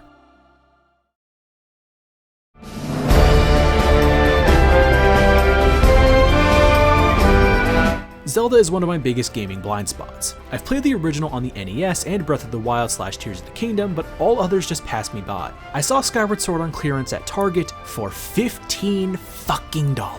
Do you know how precious a $15 Nintendo first-party game is? It's pretty fucking precious, so I had to pull the trigger on it. Skyward Sword gets a lot of shit for the motion controls, and yeah, it's kinda ass, but everything else is just so good. There's always such a magical sense of adventure in Zelda titles, even the ones I've admired from afar. Skyward Sword is no different. The dungeons are layered and fun, the music fucking slaps, and the story was surprisingly touching. Like, goddamn Nintendo, I was not familiar with your game. That ending had me tearing up a bit. Unfortunately, it all comes back to the motion controls. Even on the Switch, the motion controls are finicky and unintuitive. You fight with the game a lot because of imprecise movements, and it gets frustrating after a while. There's also a couple of other annoyances all around, like being forced to fight the same boss 3 times. Everything that surrounds those motion controls, though, is so solid that I was able to forgive it and still have an incredible time with this game. I'm more into Zelda now than ever before, and I can't wait to dive into another adventure with Link and Zelda whenever that opportunity presents itself.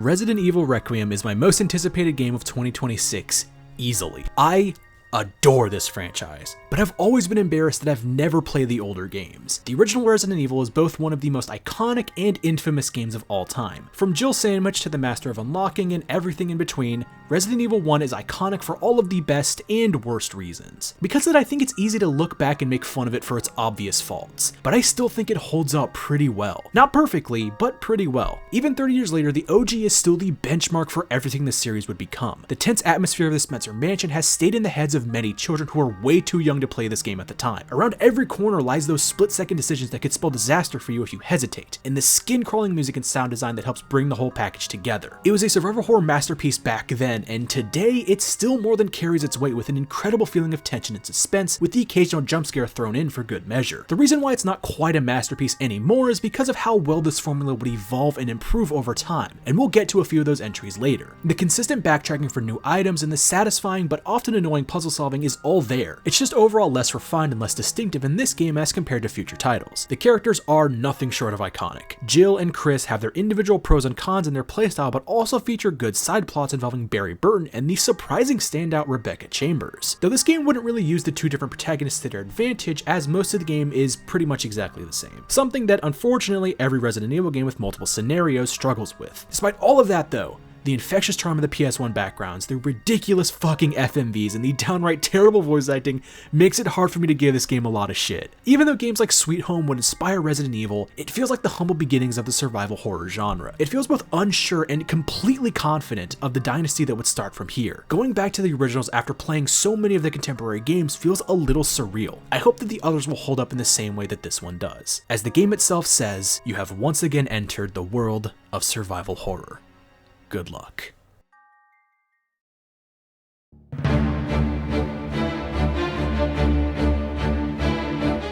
Yeah, this is exactly what I wanted from a sequel to Theatrhythm. Theatrhythm Final Fantasy Curtain Call takes the basics, cuts the fat, and adds on a fuck ton of new things to keep it interesting. The core of the first game is still here. Swipe, tap, and hold at the bottom of the screen to play notes and level up your party. Gone are the Chaos Shrines and replaced with quest medleys, which are essentially just Chaos Shrines but much more fleshed out and interesting to engage with. These quest medleys offer crystals to unlock more characters, tracks, and other various goodies. One of the weaker aspects of the original was the progression, with unlocks taking far too long to appear, but in the sequel, the unlocks come at a much more natural pace. Starting at every 250 crystals and then moving up to every 500 crystals, I found myself always unlocking things in a very satisfying loop, only taking around 2 to 3 songs to unlock something new. I wasn't jumping up and down for every award, but even getting that consistent pace put me in that one more song mentality. No longer are there just 5 songs for every mainline game, there are now around 10 songs for each game, and a number of the spin-offs and sequels have been added, like 10-2, 13 and It sequels, Dissidia, Crisis Core, and a couple of others. Gone are the unremarkable intro and outro songs, and instead every single song is either a battle music, field music, or event music song, with event music songs now being unlockable through progression as a reward for continual play. The first game forced you to play a playlist of each game before unlocking the songs to be played separately. Thankfully, that feature is completely gone and you're able to play any song you want at any time, at least after a brief tutorial period. All of these worthy changes and a litany of new characters, songs, and features makes Curtain Call a sequel that I really wanted, and honestly makes the first game kind of obsolete. A lot of the problems that I had with the first game are still here, like the RPG elements not really being engaging, and the event music songs allegedly being broken if you emulate it, again, allegedly. But if the first Theatrhythm was a proof of concept, Curtain Call is the concept excelling to the heights that we all knew it could reach.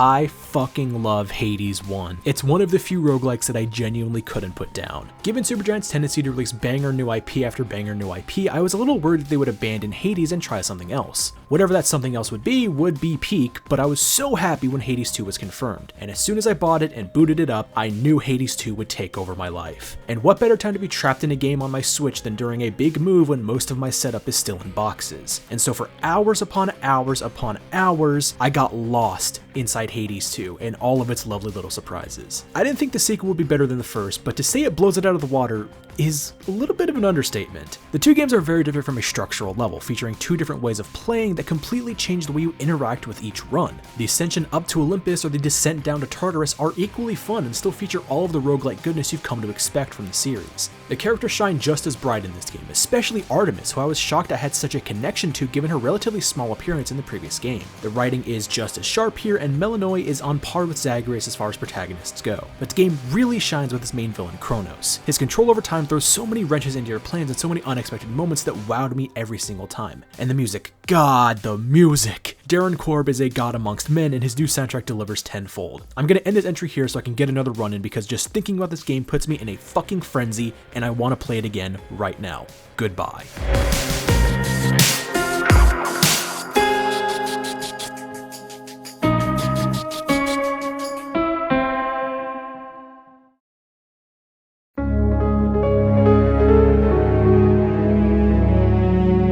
The remake of Resident Evil 2 was my gateway into this franchise. My love for it only grows with every playthrough and every content creator I watch play it. So going into the original, I was concerned that through my adoration of the remake that this would fall to time. But man, Unk still got it. Pretty much everything is improved across the board from the first game. The characters are better fleshed out with moderately improved voice acting. The locations are somehow just as iconic with RPD at the center of it all, and most importantly, the scares are still there. I never played the GameCube remake of RE1, and so this was one of the first times I've played a remake and then went back to the original. Because I knew the remake like the back of my hand, I constantly compared the two, and seeing all of the ways the remake changed things up made me love the remake as well as the original even more. One thing I actually think the original does better than the remake is how differently they make both scenarios. Like RE1, it's got the same skeleton, but the B scenario distinguishes itself with one very large difference.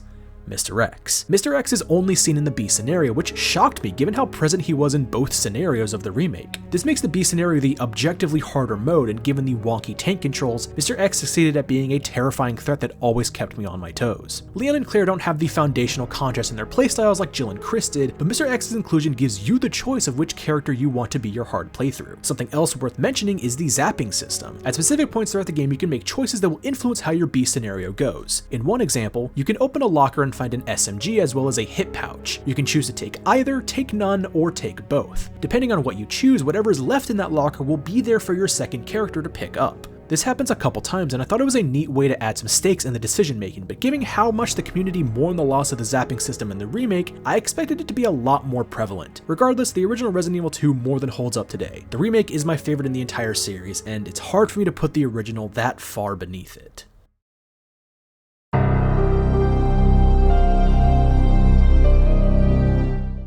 So I had always heard of how badly Capcom fucked up Resident Evil 3 in the remake. I'm gonna be honest, I always had a soft spot for RE3 Remake. It's fun even if it is short and lacking in replayability. I thought it got a bad rap from fans despite never actually playing the original. Notice how I keep talking in past tense here? Cause look at how they massacred my fucking boy. The original Resident Evil 3 Nemesis was shockingly good. I had heard about how it was the black sheep of the original PS1 trilogy, but I'm not gonna lie, I really vibed with it. I don't think it's better than RE2, but the new elements and adds really spices things up and adds to the suspense. Namely, Nemesis. His random encounters make me shit myself every time. Resident Evil is all about those split-second decisions, and Nemesis is the perfect X factor to throw into any moment. Do you run? Do you fight? Do you pour a fuck ton of ammo in him and then cut your losses before you lose it all? It's these decisions that are absent from the remake, both in traditional gameplay and in the live selection scenes. Live selection is what Capcom calls their actual choice mechanic. At specific points, you can choose between two options. These are great because they add to the tension. You don't know which one is the correct one, and if you choose poorly on a seemingly innocuous choice, you may be left with the bad ending. This also incentivizes replayability since there's only one scenario this time around. I think Nemesis does a lot of stuff right, but it's not without its criticisms. While I love being able to explore Raccoon City, the sheer amount of backtracking you do is kinda laborious. It's one thing to go from one side of the RPD to the other, but it's a very different thing going from the west side of Raccoon City to the east. I also found the puzzles to be especially frustrating, namely the library clock puzzle. But still, if playing this game resulted in anything, it was the realization of how much Resident Evil 3 Remake butchered a great game. I still enjoy the remake on its own merits, but now that I've played the original, I don't think I'll be able to look at it the same way again.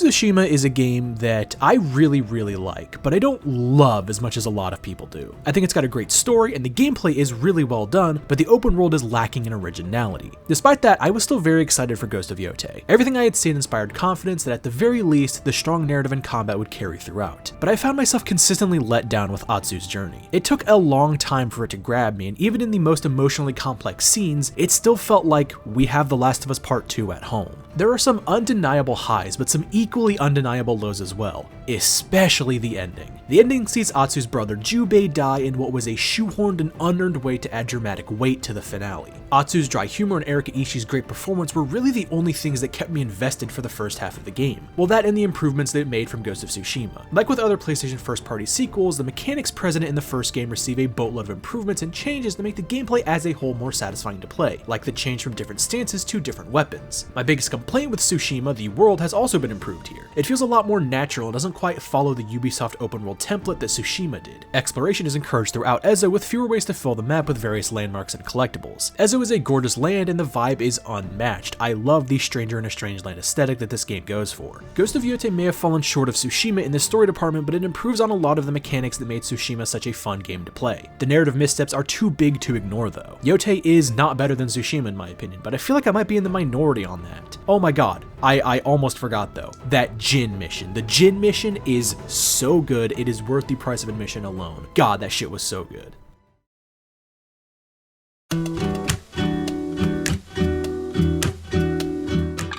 Donut County, a lot like Viewfinder, is an indie puzzle game with a fantastic hook that's held back by an unnecessary story. There's fun moments to be seen here and there, however the story as a whole is nothing more than just window dressing, and personally I couldn't care less about it. It's quirky and cute, but I genuinely prefer my puzzle games that have less of a focus on narrative. The donut that is the game's whole shtick is pretty cool and satisfying, but again like Viewfinder, I wish they made the game a little longer. The puzzles are fairly basic, but they still do a lot with the concept. If the game was just 2 hours of putting things in holes and making it grow, pause, then I would have been more than satisfied, but it's more than that. Not a whole lot more than that, but there's still a fair bit of depth. It's a fun, carefree game that I don't see making a big impact on me in the years to come. For what I paid though, around $3, you can do much worse than Donut County. Much worse.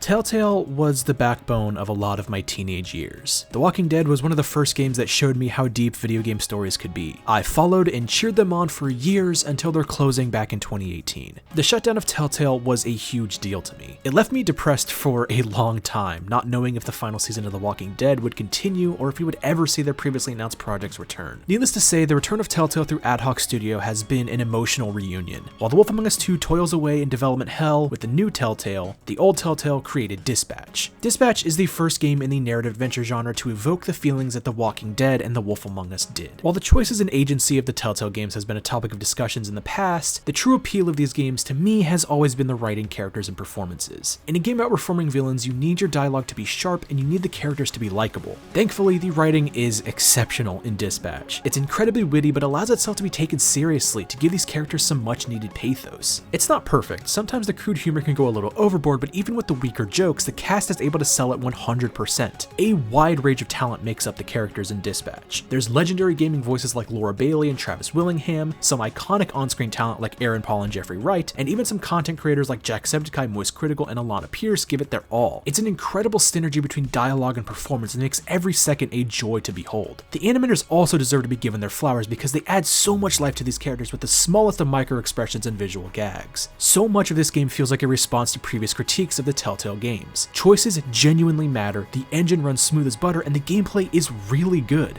In years past, they normally kept the gameplay very simple, but Dispatch features Telltale's biggest departure left with the actual dispatching minigame. Part puzzle game, part RPG, the dispatching minigame is surprisingly deep, and I never found myself disappointed to be taken out of the story to play it. My only wish is that we had some of those classic Telltale walking around sections to dive deep into some optional conversations with the cast and get to know some juicy details about their past. My other disappointment is I feel like the final episodes had a bit too much ground to cover. There's a couple moments that feel a little unearned and a constant stream of conflicting reveals that got tiring after a while. That being said, it's rare that a game keeps me on the hook this much. I fell in love with this universe and these characters, and given its smashing success, I'd be shocked if this story ended here. Telltale has officially risen from the ashes like a phoenix to become better than ever. Welcome back, old friend. It's nice to see you again. Also, Invisigal did nothing wrong, please marry me. Okay, this video is going on much longer than I thought it would, and so I'm going to try to keep my thoughts on all of these remaining games as brief as possible. So, let's continue.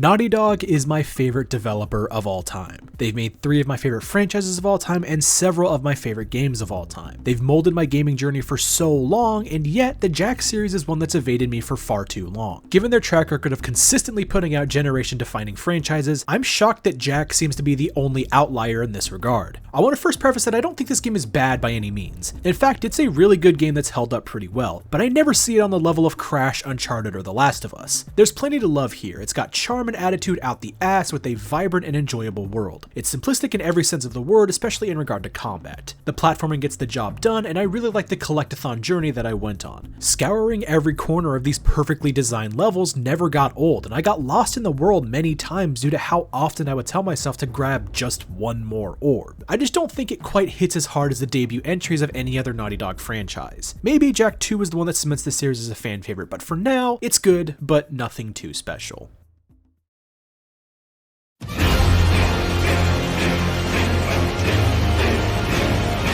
Final Fantasy 16 is so fucking peak. Playing this DLC a year after beating it only solidifies that people don't know what the fuck they're talking about. I had so much fun going back to Valisthea and learning more about this world. Echoes of the Fallen packed a lot of lore into a small 3 to 4 hour expansion. The Fallen were only mentioned in the base game, but now they're here at the forefront. Their mistakes echo the present, and the cast once again shines as they all attempt for history to not be repeated. It starts slow, but it ramps up with great combat rooms that got me back into the flow of gameplay. A tall climb up a challenging tower later, and you reach a boss that's just as good as Titan or Ultima. It's the Final Fantasy 16 experience distilled into a small package, and I love it so dearly. Well worth coming back to, if only to solidify my love for this game that I have always found so special.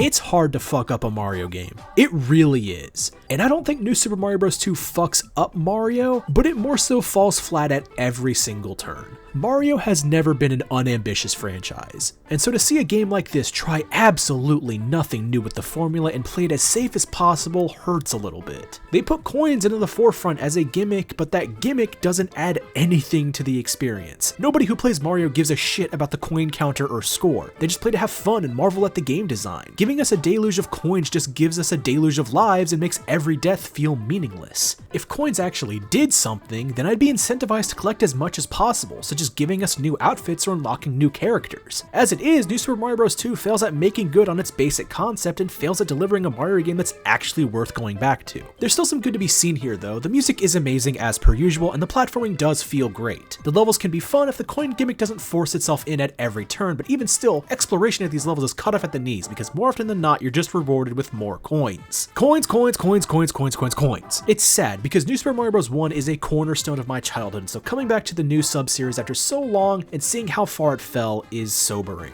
Or maybe nostalgia's talking, and it's always been this way. Maybe New Super Mario Bros. 1 was just as much of a sad imitation of much better games from the past. Truth is, I don't know, and I wonder if I'll ever find out for sure.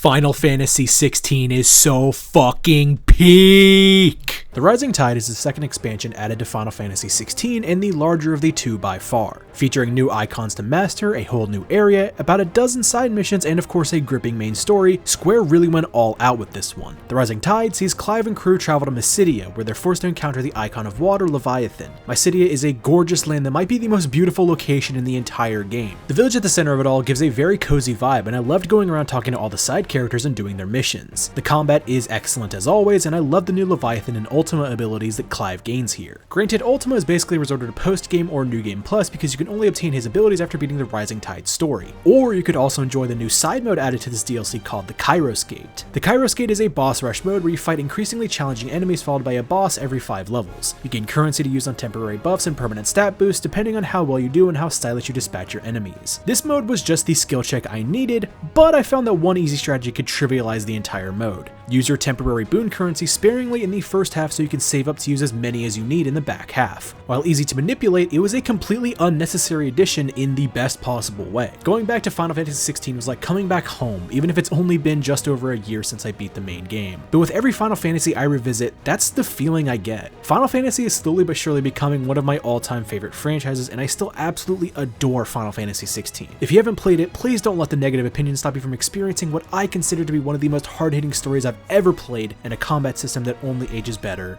over time.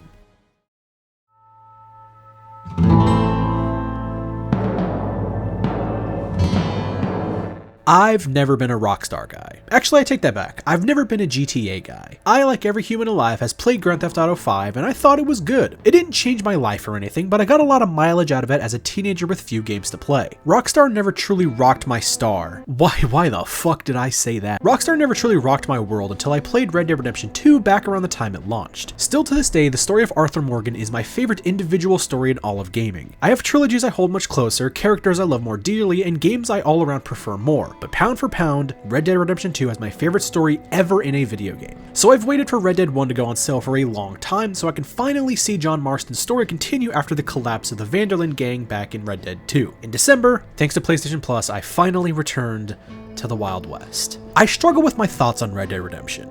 I actually wrote a whole different segment for this game, but I've changed it due to my opinion changing quite a bit since I rolled credits. There's a lot to nitpick, I'm not gonna lie. The mission structure is very rigid and predictable, it's unbearably slow and monotonous at times. The side characters I don't find to be all that enjoyable aside from a couple like Bonnie and Reyes. Walk with me for a minute on this, but I'd like to point you to a moment around halfway through the game that really frustrated me and made me wonder what everybody saw in this game. John Marston travels to Mexico on the trail of Bill Williamson and Javier Escuela. This part of Mexico is currently in the middle of a war between revolutionaries and a horrific regime. John, wanting to be a good man, helps out the revolutionaries in as many ways as he can. However, he's a man with a mission, and so he plays both sides, infiltrating the regime and doing dirty jobs to gain info on Bill and Javier's locations. In these missions, John burns down villages, kills revolutionaries, and witnesses the upper echelon of this regime kidnap and force women to do disgusting sexual acts. He does nothing.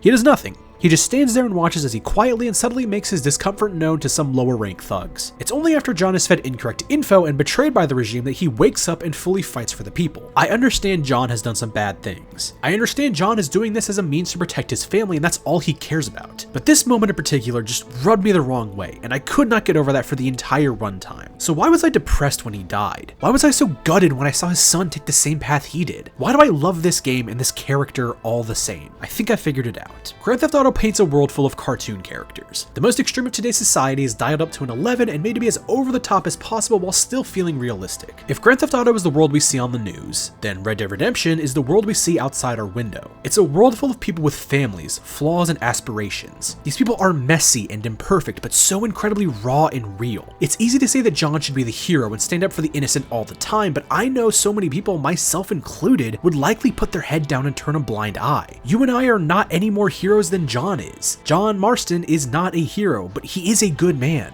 He's a man who found a new lease on life and will do whatever to make it back to that. He doesn't think he can or should be redeemed for his actions, but he will do whatever he can to right those wrongs and put his former friends into the ground. But his redemption doesn't come from his path of revenge to save his family, it comes from the people he helped along the way. Regardless of his intentions, he did some good. He helped Bonnie and her father. He helped rid the South of a dangerous gang. He helped a group of revolutionaries overthrow a government. And still after all of that, his past comes back to haunt him because he can never do enough to save himself. His past surrounds him outside a barn and shoots until his present stumbles away bloody and breathless. His son then abandons his passions and hobbies to get revenge the same way his father did. And it's fucking tragic, because this isn't the world of a hero. It's the world outside our window. Red Dead Redemption is still a masterpiece, warts and all. It's got a lot of problems, but I've rarely been this immersed in a game since Red Dead 2 all those years ago. I'm still not a Grand Theft Auto guy. I'll be there day one to play GTA 6, but I won't be clamoring to play it. I will, and I'll most likely enjoy it, but I think no matter what, I'll still be drawn to the Wild West over the towering metropolises of Grand Theft Auto. And so, until the time Rockstar returns to this incredible world, I'm glad I finally got to go back and experience this. Now it's, God, now it's time to end on a fucking whimper, dude.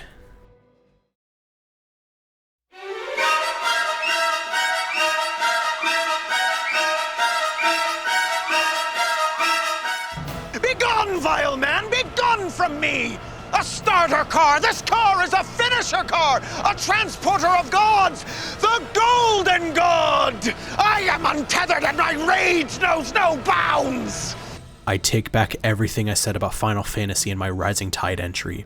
Fuck this franchise. I have such a deep love and connection to Final Fantasy VII that I was yearning to return to it, and for whatever fucking reason, I thought the mobile gacha game would be a nice way to dip my toes back in without committing myself to a full replay of all of the games. What this game did commit me to was a life of fucking pain as I continually booted this game up and had an itching to get my dailies in so that I could get that goddamn 2B Tifa skin. Fuck this game! Ever Crisis, for those unaware, is a gacha game retelling of the events of the Final Fantasy VII compilation, as well as some original stories made just for this game. That new content is the only thing that's worthy of your time, and if you're so goddamn curious, just go to YouTube.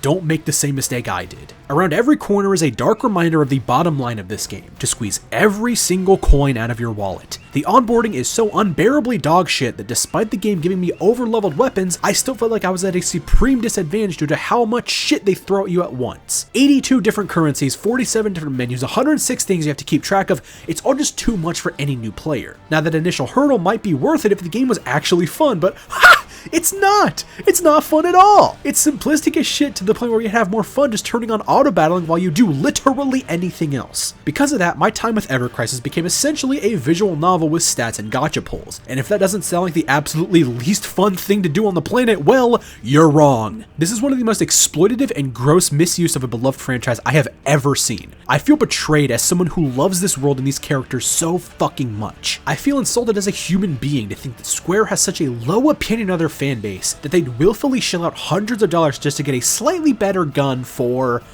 Matt. Who the fuck is Matt?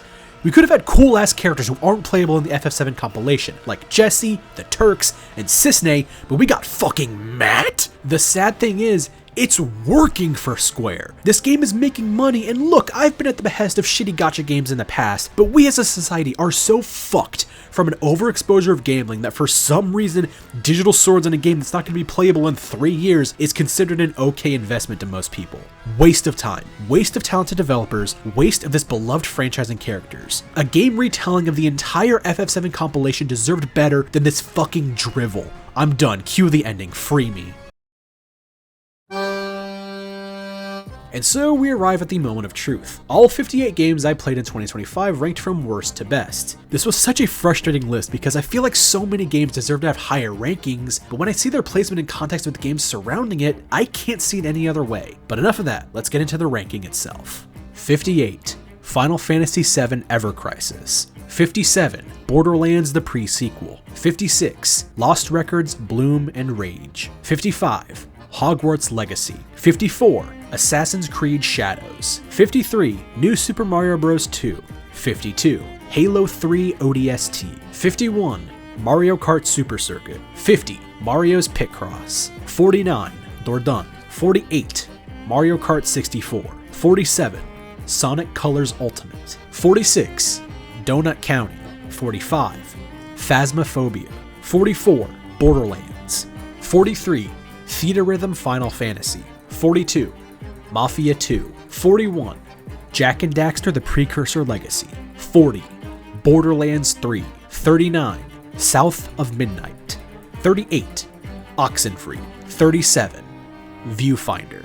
36. Spyro Year of the Dragon. 35. Resident Evil Director's Cut. 34. Burnout Paradise. 33. Tiny Tina's Wonderlands. 32. Theatrhythm Final Fantasy Curtain Call. 31. Ninja Gaiden 2 Black. 30. Ghost of Yotei. 29. Alan Wake 2 The Lake House. 28. Resident Evil 3 Nemesis. 27. Super Mario World 2 Yoshi's Island. 26. Gears of War 3. 25. Indiana Jones and the Great Circle. 24. Alan Wake 2 Night Springs. 23. Final Fantasy XVI Echoes of the Fallen. 22. Hitman 2. 21. Pokemon Platinum. 20. Doom the Dark Ages. 19. Final Fantasy XVI The Rising Tide. 18. Resident Evil 2. 17. Prince of Persia The Lost Crown. 16. Hitman 3. 15. Borderlands 2. 14. The Legend of Zelda Skyward Sword. 13. Sword of the Sea. 12. Balatro. 11.